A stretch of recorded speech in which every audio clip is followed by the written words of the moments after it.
Ονομάζομαι Όλιβερ, είμαι από την Κύπρο και είμαι 9 χρονών. Αγαπώ το κρίκετ και παίζω εδώ και 5 χρόνια. Είμαι πολύ ενθουσιασμένος που το κρίκετ είναι πλέον ολυμπιακό παιχνίδι και θα είναι μέρος των Ολυμπιακών Αγώνων του 2028.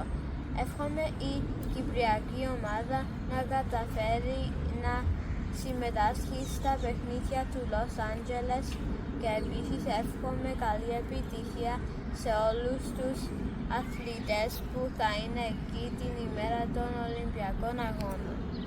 Είναι με μεγάλη μας χαρά που έχουμε ενημερωθεί ότι το κρίκετ θα είναι στους επόμενους Ολυμπιακούς Αγώνες ξανά Ολυμπιακό άθλημα. Είμαστε χαρούμενοι γι' αυτό και ευτυχείς, γιατί όντως το κρίκετ είναι ένα άθλημα πάρα πολύ δημιουργικό, προξενεί πολύ χαρά και δράσεις στα παιδιά.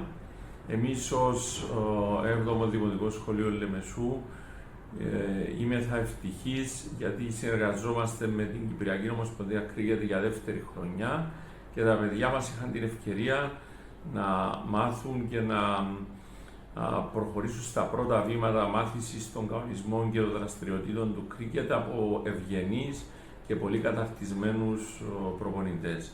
Ευελπιστούμε ότι αυτή η συνεργασία της Κυπριακής Ομοσπονδίας Κρίκετ με τα σχολεία, με την έγκριση του Υπουργείου Παιδείας, θα συνεχιστεί καρποφόρα και για τα επόμενα χρόνια. Καλημέρα guys, είμαι ο Κωνσταντίνος από τη Λεμεσό. Τρέχω το Λίμασο Sports Camp.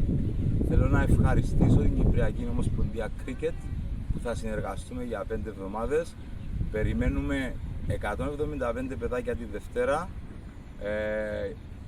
Θα είμαστε active όλον τον Ιούλιο. Σας εύχομαι χαρούμενη Ολυμπιακή μέρα.